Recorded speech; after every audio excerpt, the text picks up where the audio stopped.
Hey guys, what's up? I'm Oznoi, as you know. I'm doing this hangout thing for TrueFire. I'm here at my home, which is my home studio also. So I'm here for the hour to answer your questions. So whatever you got going, just let me know if you have any questions. Musical, non-musical, whatever you want. I'm here for an hour. You know.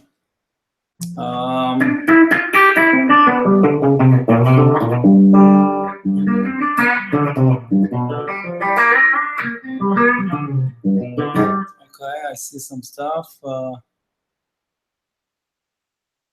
Can I play Nothing Else Matter? Not really. Is this the Metallica song? No, I don't. I can't. Hey man, first time seeing you live. Cool. Hey, I'll do a lot of. Okay, somebody's saying outside versus inside. Be a little more specific about outside versus inside. Okay, I don't really know you. Which style do you consider your favorite to play? I play a mix of jazz and blues and rock. I don't know. It's like everything together. I grew up studying jazz, but I also playing everything else like R&B and rock and blues and funk since I'm a kid. You know, so I kind of mix it all in one thing. I don't have a favorite. I just mix it all together. I try not to think about styles. How do you obtain a more fusion side sound in blues context? Okay, I can answer that. Okay. Have you ever studied the book Course Chemistry by Ted Green? No, I haven't. If so, can you shed some light on some important concept on this that helped you? Okay, let me start answering. The Ted Green thing, I don't know it at all. I know it's great. I don't know it at all. A lot of that stuff with those kind of books, it can kind of overwhelm you and show you stuff that might not be that might be a little too much than what you need to observe at one time.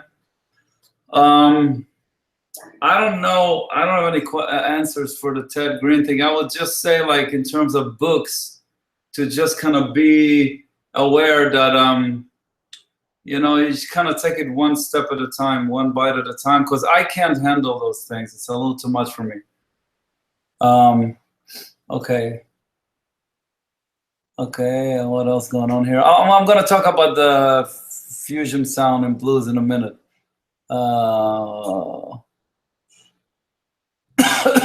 Someone is asking me, how did you develop your rhythm approach when I was soloing? Okay. It's Greg from the Bitter Ends. Sometimes my correction sounds, but what? But to me, but okay. Someone is saying, I guess Greg is saying that sometimes when he plays, it sounds bad, and then he listens back and it sounds good. Yes, it happens to me all the time, my whole life. I think it happens to everybody. Sometimes what you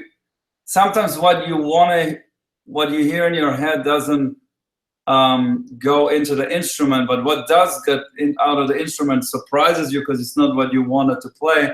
But sometimes that's cool also. So you just have to let it go, and hopefully it's not gonna suck.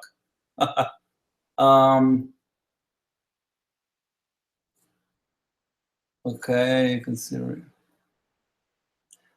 I don't construct my own scale. So let me start with okay. Let me start with a question about I guess somebody wanted to apply fusion into blues. I don't think about I don't know what fusion is. I know what jazz is. and I know what rock is and what blues is and what R&B is. Fusion is just a word where you mix styles together. You know what I mean? When you mix rock and blues, or I don't know, jazz and Middle Eastern, whatever you want to call it. Anything can be if it's a mix. So I don't think about those things in those kind of terms. To make things simple, because I can't really give you everything in like an hour or a couple minutes, but there are more exotic scales that you can use over a chord that will make it sound more jazzy, or if you would call it fusion, yeah? So that's what I explain on a bunch of those lessons, the TrueFire lessons. Basically, let's say you have an E7 chord, yeah? So what we know is, you know, what everybody knows is the minor pentatonic scale, yeah? The blues scale.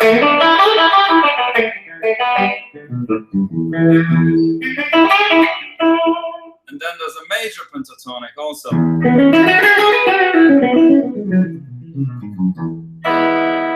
Okay, so first of all, between those two scales, there's a difference in sound. So you have to understand that each scale has a sound in relation to the chord. So those scales that I'm just showing now are scales that we all kind of know in our ears, because those are like the common scales in blues and rock. Minor scale or major. Okay, so then there's also more exotic scales, starting with the Mixolydian scale, which is the dominant scale. So it started to sound more jazzy.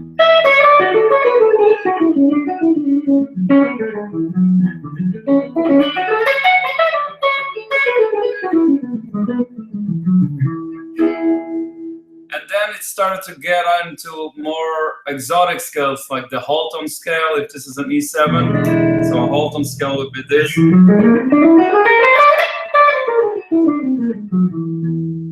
Diminished scale.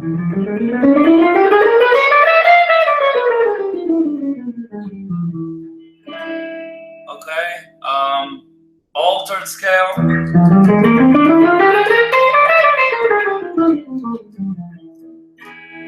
So basically what happened is, if you want to make your blues playing a little more interesting, you have to start using some of those scales in your playing, and then basically your playing will start sounding more, you call it fusion, I just call it more jazzy. Or actually, I don't even call it jazzier, I just call it more colorful. You have more sound in your playing. I can show you really quick. Let me find this thing. Does it make sense what I'm talking about so far? Everybody's grooving here with this? Okay, I'm not really following. There's too much stuff going on here. Okay, somebody how to get used to dissonant in improvisation.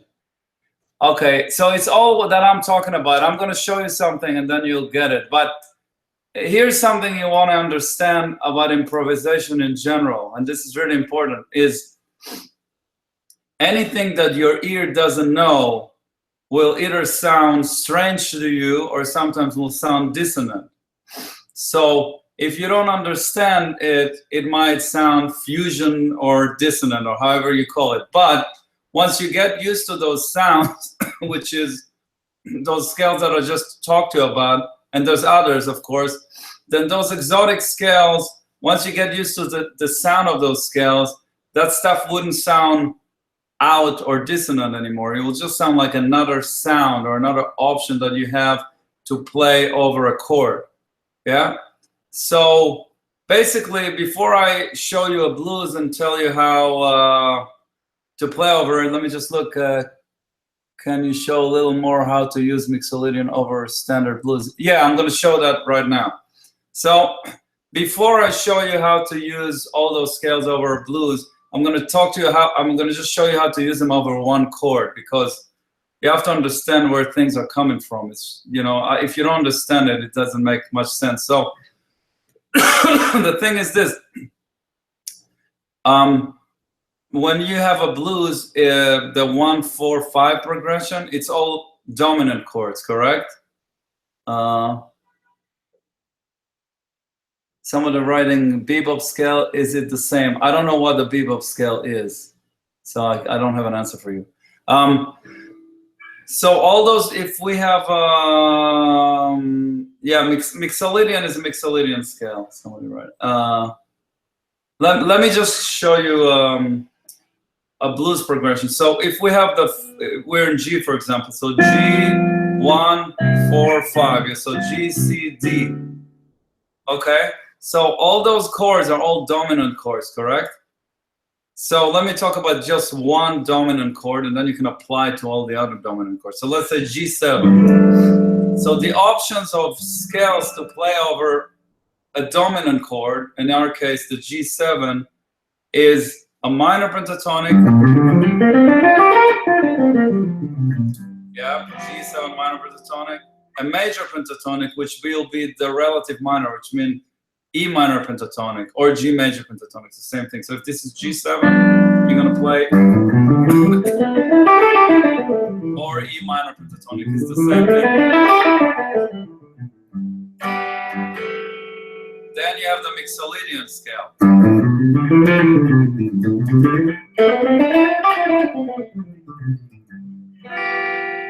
Okay, and then you have those other scales that I'll show you, the Holton scale.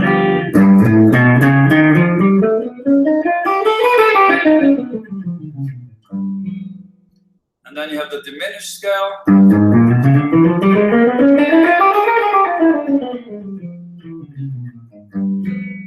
And then you have the altered scale.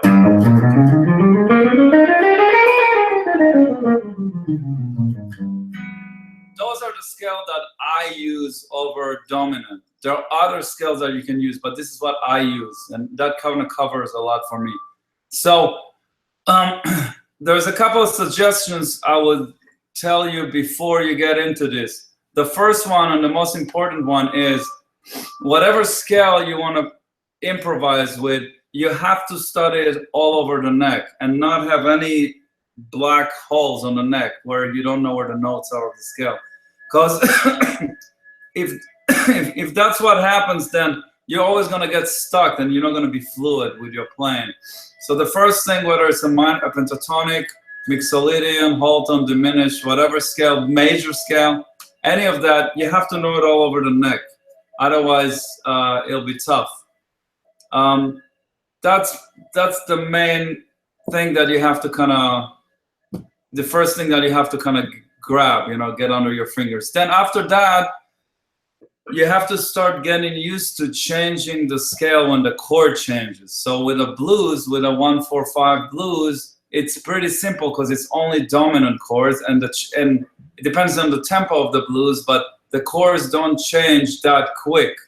So, and when they change, it's another dominant chord. So it's not that you have to jump around much. So if I'll just play a blues in G, though, you make sure everybody knows what I'm talking about. So 1, 4, 1, 4,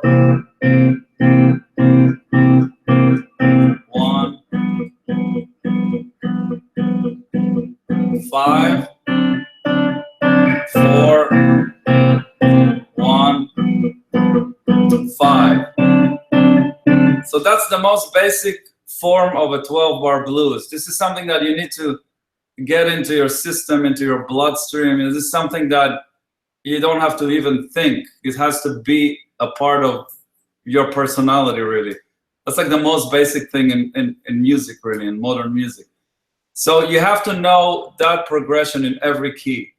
Before I show some stuff, somebody's asking, how do you practice all over the neck? Okay. I can't really explain it right now because I think you just have to find shapes that will cover the whole neck. The whole neck. So there's different way of doing it, which is hard for me to just show you like now. But if you find any teacher or any books, guitar books, I'm sure TrueFire has that stuff. Any shapes, any like shape that will just be covering the neck. So basically, let's say if I'm playing a Mixolydian scale, I'll start in the root here. That's one shape. I'm sure you can find this somewhere. Here's another shape here where the G is here. Here's another shape here. Here's another shape here.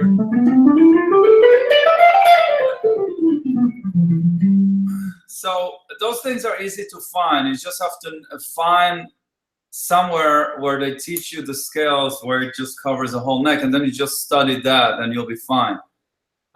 Before I get into the blues, let me see what else. I don't have any, I can't talk about fingering. It says any fingering. My whole idea about fingering, that's actually important. Let me talk about this before I show the blues. Okay, let me talk about fingering. This is really important. If you put your hand like this, check it out. It doesn't matter where. Let's say on the 5th fret, and each finger goes on a fret. Yeah. So you cover in 4 frets, but like 4. This is kind of a position. Yeah. So if you play this, that's where your fingers are going to be naturally, correct? So each finger goes to the next.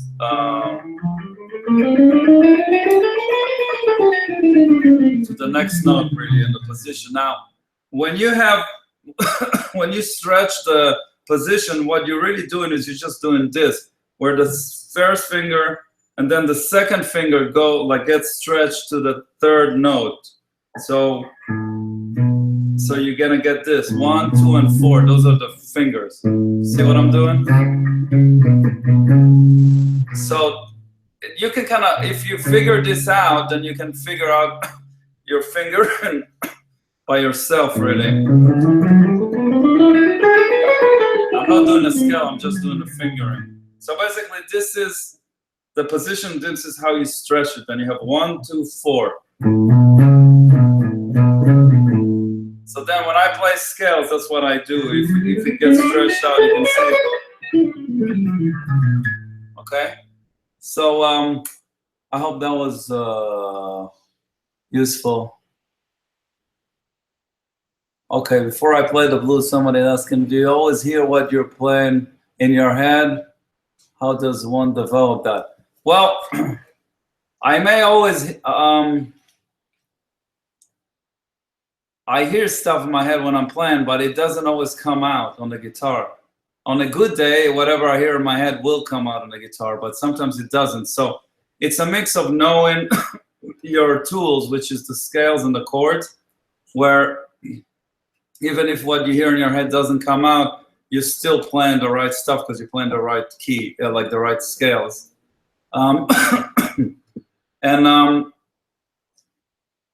Developing it is just being aware of it. I don't know of a way to develop it. If you play scales and you practice them, eventually you develop it. It's just gonna develop your ear. So okay, let me do this blues thing, and then if you have any question, let me know. So what I'm gonna do now, I have a blues here. I think it's in C. So what I'll do is I'm gonna play on each chorus of the blues. I'm gonna use a different scale.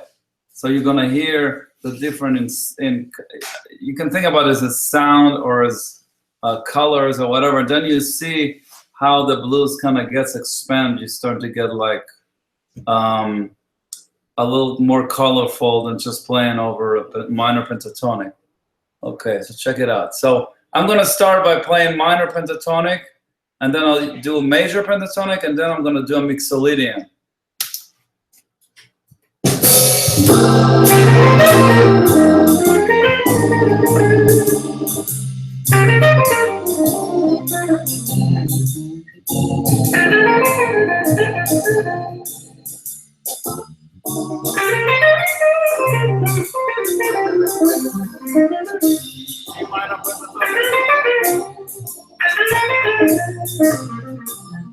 G minor.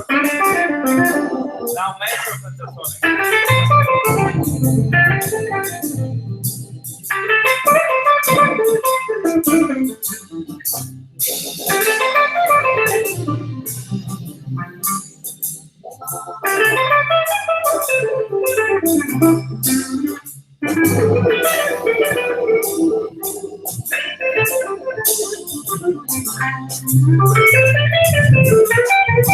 Now mixolydia.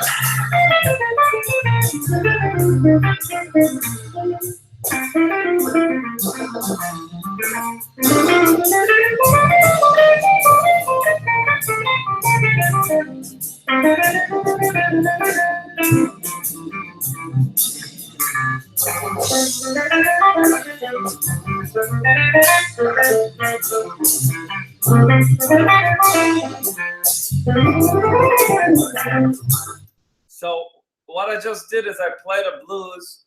I started the first chorus was minor pentatonic. So I played C minor pentatonic on the C7, F minor pentatonic on the F7, and G minor pentatonic on the G7. Then I moved to the major pentatonic.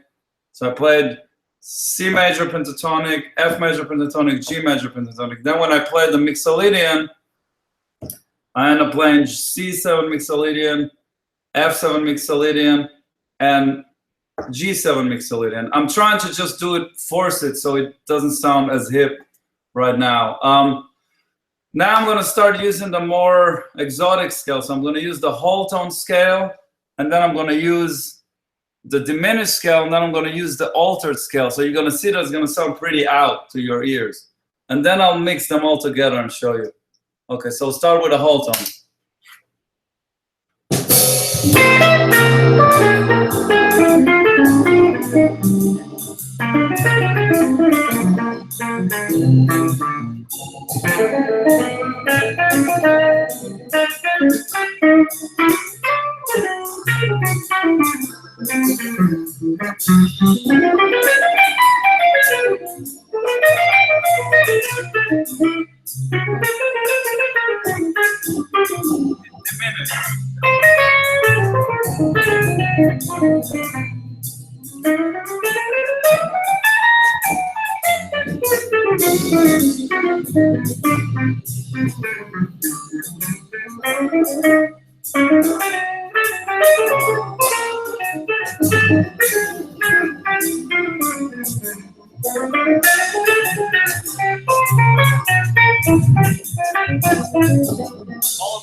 Okay, so that probably went over everybody's heads, but my point was I used those scales that I've been talking about, and you can see that the pentatonic scales are what you kind of use to in your ears from blues and rock and stuff, and then the mixolydian kind of starts to get a little more jazzy.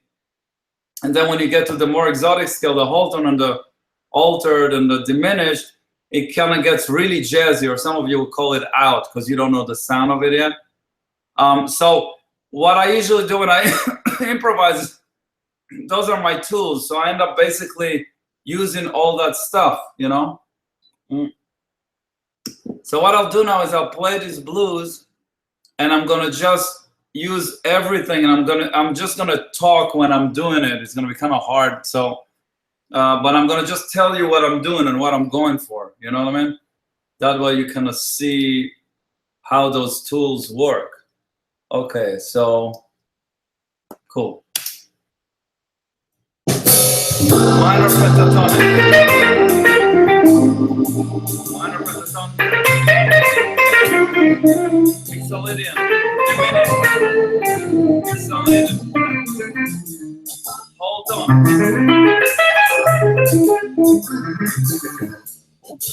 Mixolydian.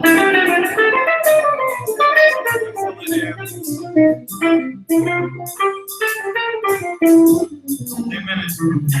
Diminish. Diminish. Hold on. Okay, minor pentatonic. Major pentatonic. Hold on.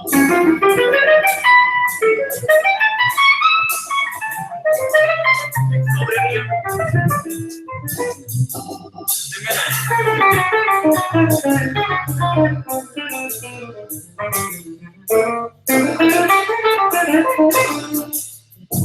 Pentatonic.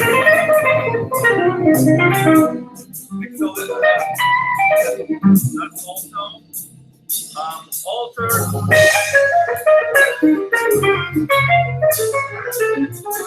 Mixolydian.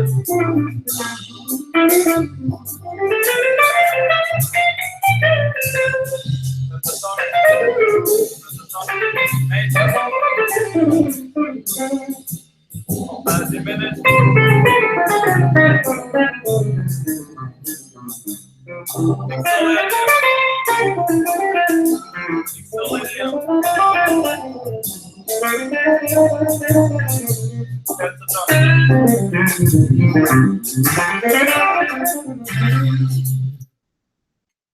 So I just did that. It's hard to you know, to talk and play at the same time. So I try to make it you know, clear. But hopefully you get the point. You see how there's a lot more sounds that can be played over blues than the usual you know, minor pentatonic. Let me see.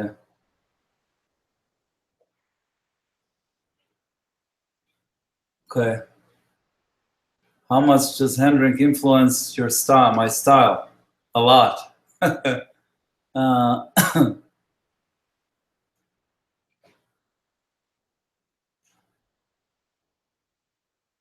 Someone is saying a hangout. Is the quality not so great? Is this the deal here?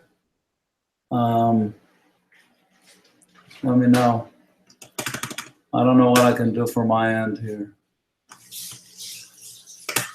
Someone is asking about rhythm playing. Can you give us some example on rhythm funk jazz? I don't know what funk jazz is. I guess that means it's kind of funky type of jazz.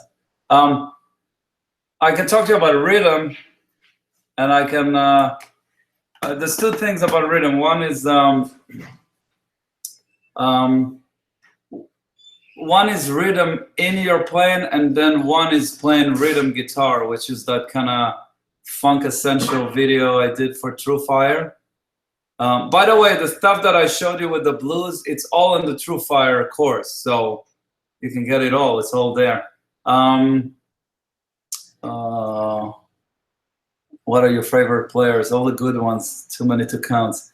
But yeah, let me talk about rhythm. So let's talk about rhythm guitar for a second. So in terms of rhythm guitar, that's something I think rhythm guitar and rhythm is basically lacking with guitar players because we're all into the flashy stuff first, you know what I mean?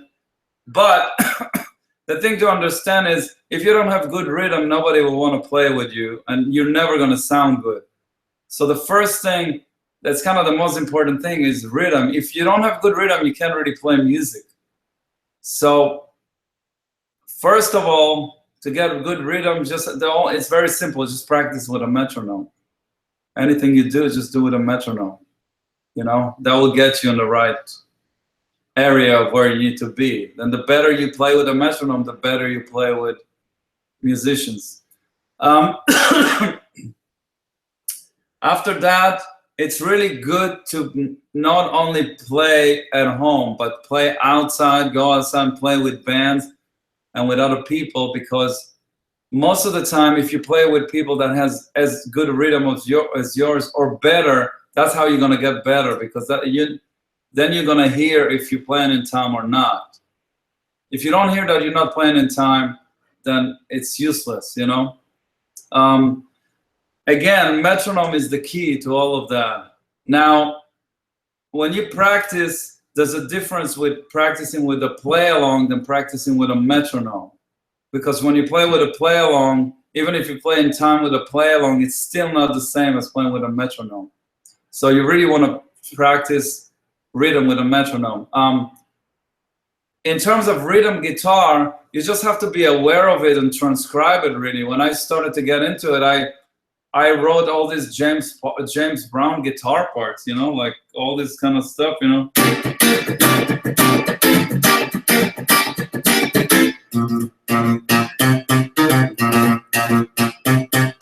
You know, that was one thing, but, you know, like Sex Machine.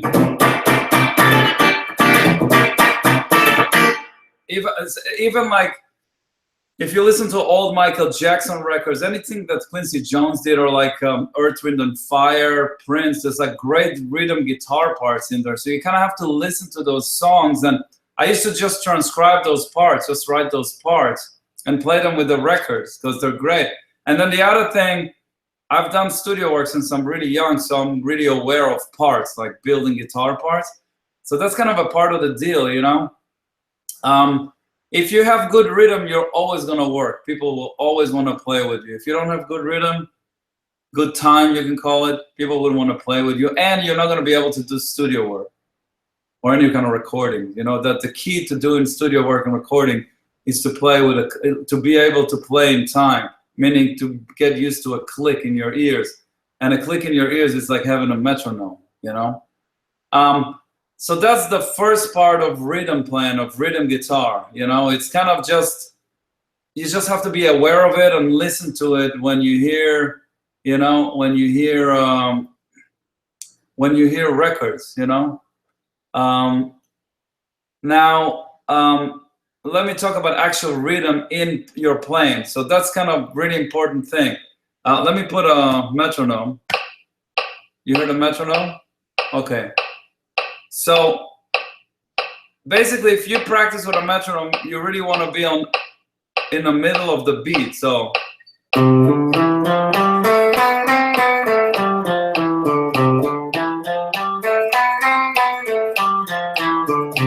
like, you don't want to be behind the beat or on top of the beat. You want to just play right on the beat, on the every beat of the metronome, to the point where you don't even hear the metronome anymore. So then once you get that, then the next thing is to actually just start thinking rhythmically, and that's how you start making music, is just by really thinking about rhythms. So basically, if this is our metronome, yeah? If I just played 8 notes, that's kind of boring, yeah?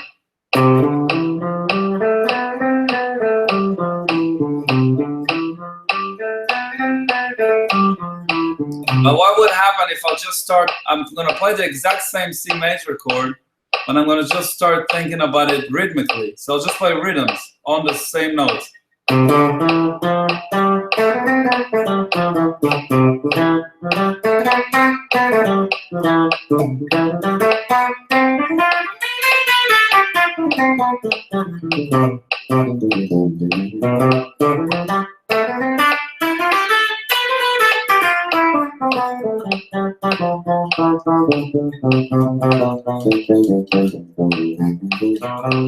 So what I just did now is I played a C major scale up and down the scale, and all I really did was I played with a rhythm of it.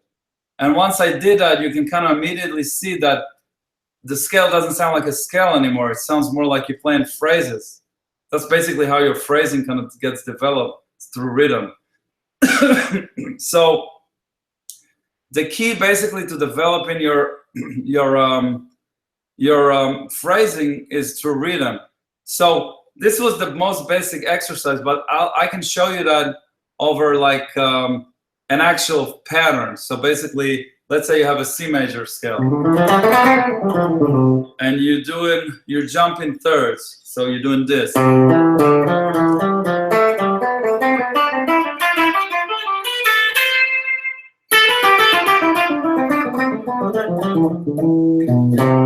Cool. So now, what would happen if, in the same way that I play with the rhythm on the major scale, I'll play with rhythm over that pattern that sounds like a pattern right now. So same thing. If I play the pattern, that sounds like an exercise. It doesn't sound like music really. Now what if I start to play rhythmically?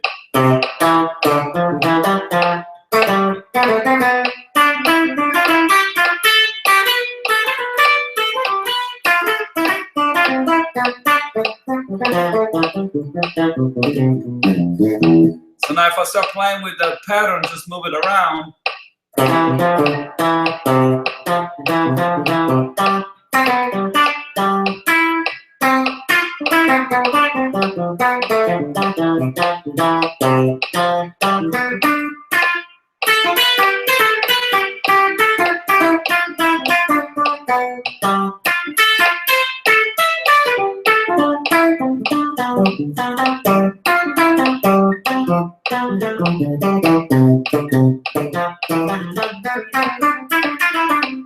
So all I just did really is I used this pattern of jumping thirds all over the neck, and I just thought about rhythms. So you can see that from that kind of stuff, you actually create a lot of music, just a lot of, you yourself, just by doing these patterns, this like exercise, and start playing rhythmically, can create kind of your own vocabulary, you know what I mean? And it's actually also good because a lot of times when you practice those kind of patterns and you start to actually improvise with them, they do sound like patterns, you know? So it's cool in the beginning to get into your playing, but once you want to actually make them sound like music, then you really want to start. Rhythm is a really good tool to break those patterns and to make them sound like music. Let me see if you're all cool with that. Let me see who was writing what. I've got the TrueFire course and I can't recommend enough. I don't really. Okay, open my playing. Cool. Okay. I want to clarify something.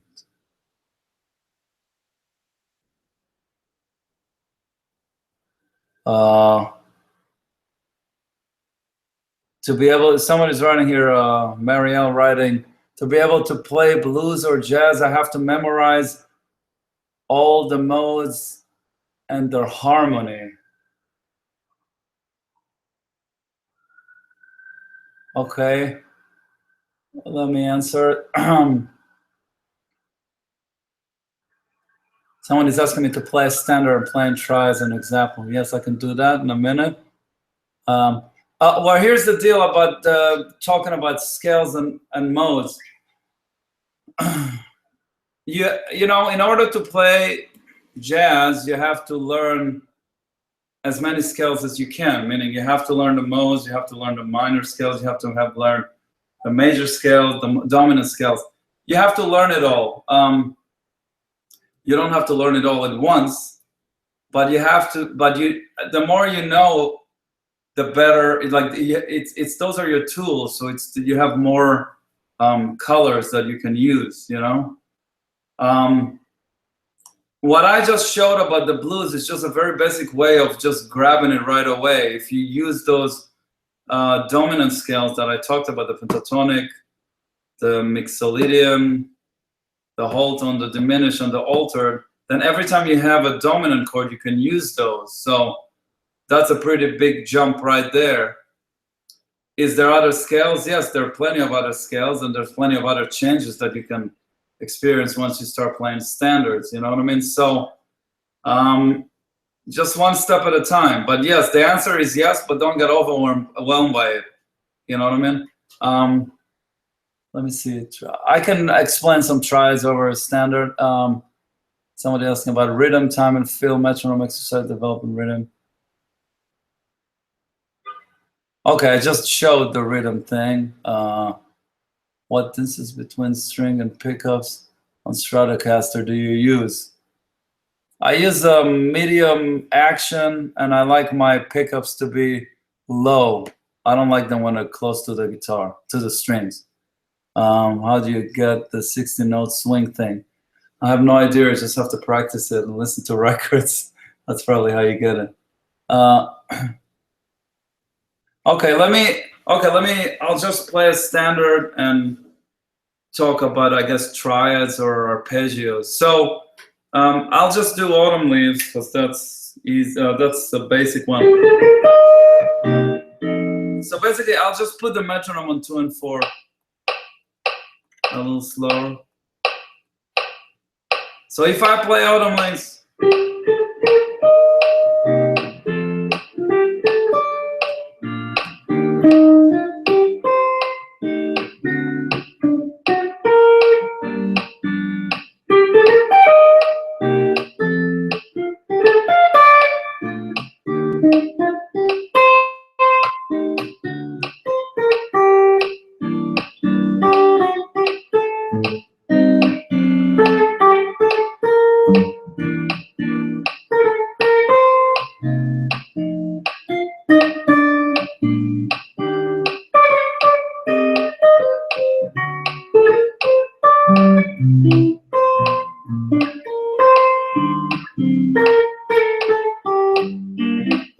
okay, so now before I start talking about any of that stuff and showing you triads and arpeggios, whenever you're playing a tune, whether it's a standard or a rock song or a blues or anything you play, you have to know the harmony of the song and the melody, because that's what you're going to play over. If you don't know the harmony, then you're not going to be able to apply anything that you know into it. And the thing about knowing the melody is the melody actually will give you an idea of like where the key center is and what scales you're actually using on the song. Plus, when I play a song, I always like to hear the melody in my head because that makes it more musical. So now, with the Autumn Leaves, in terms of playing arpeggios or triads or any of that stuff, you need to know each chord that you play. You just need to know the arpeggio of it all over the neck. So if you have C minor 7, that was a C minor arpeggio. F7 arpeggio. Sorry. B flat major. E flat major. A half diminished. D7. G minor. 6. So it's, you know, once you have the arpeggios down all over the neck, which is actually arpeggios are the hardest thing to play on a guitar because it doesn't sit right. I'm gonna play a chorus now where I'm only gonna use chord notes, meaning arpeggios or triads. Okay, so just see, and you'll see that you hear the harmony really clear. 1, 2, 3.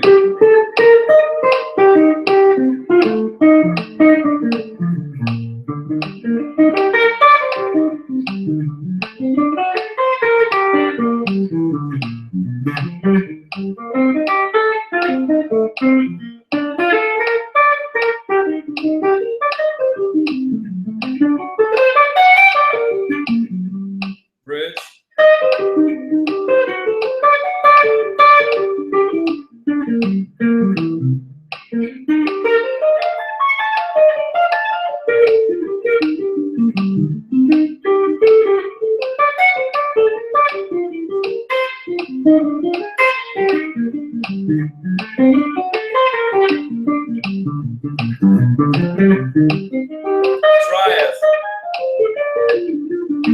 Triads, just triads.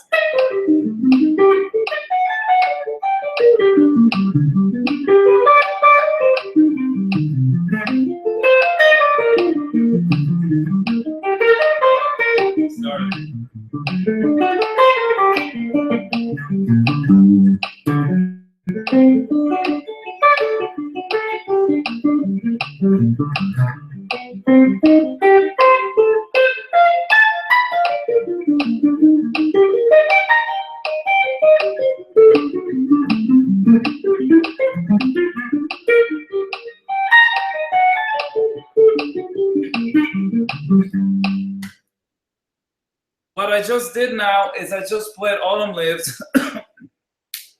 I just played the changes, And all I did is I played chord notes, meaning either triads or arpeggios. And that's all I did. It's hard to do because if you don't know the chord notes all over the neck, it's gonna be hard for you. And I also did it kind of quick. But the idea is, this is a really good way, even if your practice is really slow, to really get a grab on a tune. And it doesn't have to be a standard. It can be really anything. Let me see what people write. Okay. Okay. What's going on? Major skill and prayer. Okay, I don't know.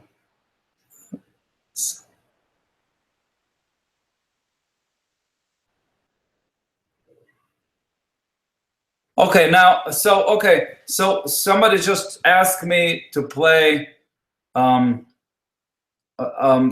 or arpeggios over standard. Now, somebody here is talking about the focusing on the scales. So that's another step of knowing how to improvise, is knowing the actual scales that fit on every change that you have. So now I can play the same tune now and play, because I know what the scales are and all the options, I'm gonna play more like scale-like, and you'll hear the difference. Like when you play arpeggios or triads, it's almost like sound like classical music, you know? So let me play scales. And the idea is, even if you play scales or triads or arpeggios, is you want to hear the harmony. If you don't hear the harmony when you play, it's kind of useless. So let me play that and see what happens. Let me see. Again, what I'm showing you now is, in order to do it, you have to do it slow, and you have to really know the scales all over the neck. That's the key. And then you have to get used to change the scale once the harmony changes. You know, change it in your head, really, and then in your playing. It takes a minute to get used to it.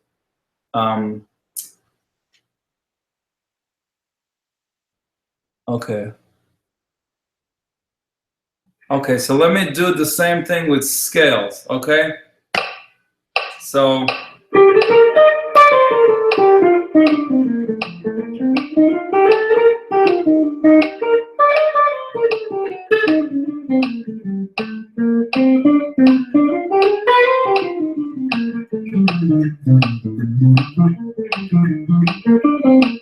Oh, shit.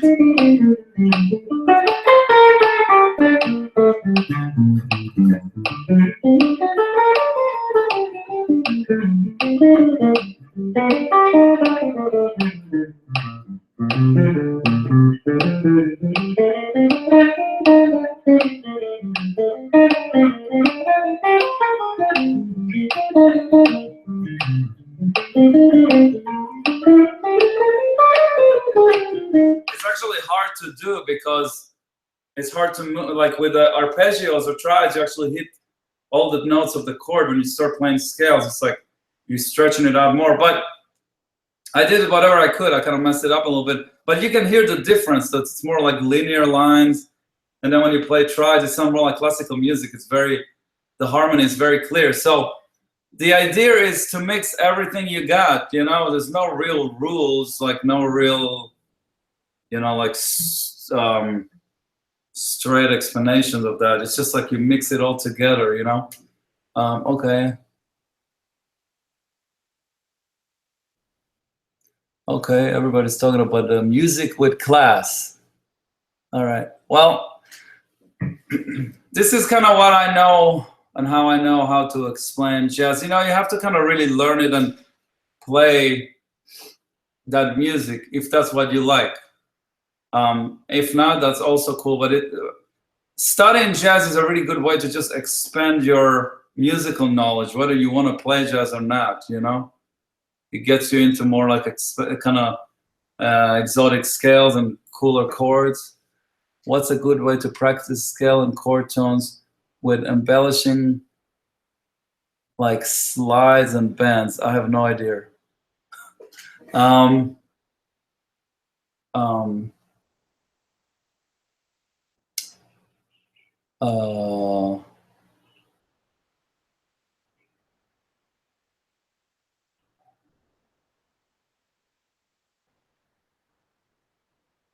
Okay. Again, I would say that the thing that you guys need to focus on is the first thing is not the first thing. Here's the things that will kind of make you, I would say, sound good and make people want to play with you. First of all, you gotta have a good time, meaning playing having a good time. So playing with a metronome is always helpful. Being aware of that, and then playing with people that are better rhythmically than you are. Then you gotta know whatever scales you're using, you gotta know them all over the neck. And you have to study it. If you have any dead spots, you're gonna get stuck. Arpeggios and triads to play on a guitar is a big pain in the ass. It's really uncomfortable, but you learn it slowly, and as long as you know where the notes are, you might not be as fast as what I did now, but you'll hit the right notes. That's kind of important. You have to know what the harmony that you're playing over and what the scales that you can use on that harmony. Those are the keys to improvisation, really. And then rhythmically, once you're free with the other stuff, then you can add the rhythms into it. This is kind of what I know about, and that applies to every type of music, but especially to jazz, you know.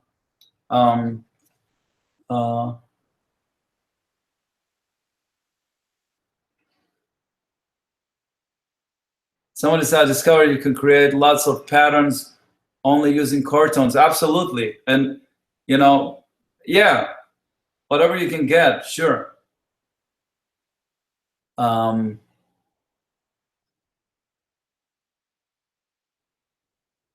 Somebody asking me if I know the cage system. I haven't studied that way. You know, there's different ways to study the neck. It's all cool as long as it gets you to the same place, meaning it gets you to know that this is an F and this is an F and this is an F and this is an F and this is an F. You know what I mean? As long as you know where all the notes are, well, all the scale is over the whole neck, then it doesn't matter what system you use. Whatever works for you is fine. But it's really, really important to understand that. If you know, so I learned a certain way. I don't know. I know where everything is. So however you can, you know, I'm sure there's plenty of courses at TrueFire that shows that. So that's kind of a pretty big key to have a understanding and a control over the instrument, really, you know.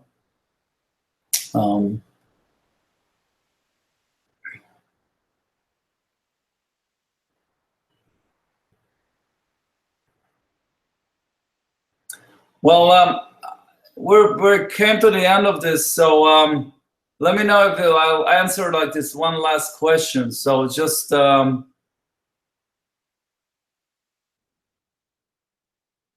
is writing, Jimmy Bruno has a method using the five shape based on key center.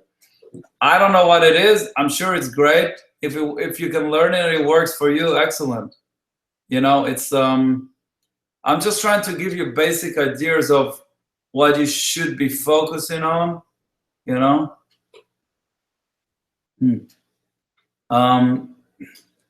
Because, you know, there's a lot of stuff out there that's kind of useless, and you can waste your time on a lot of stuff that's not going to help you out. So I'm kind of trying to give you stuff that is kind of the bread and the butter, you know, stuff that you can grab on and give you instant, you know, like information, like you can actually use it immediately on in your playing.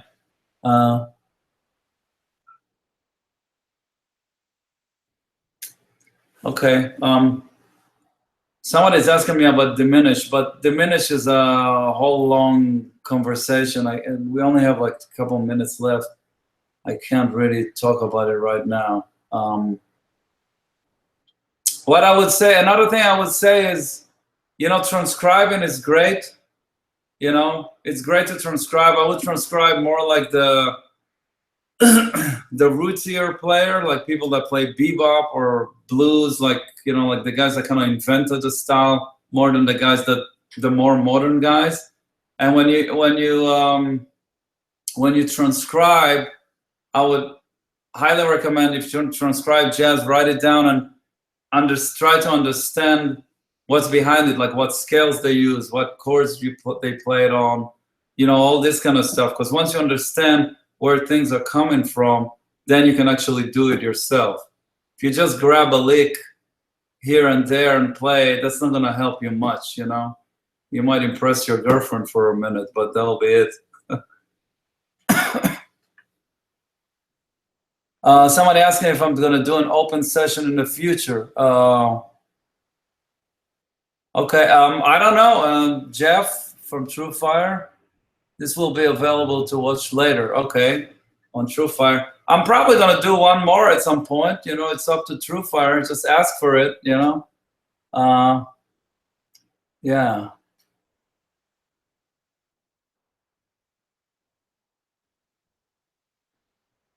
Okay.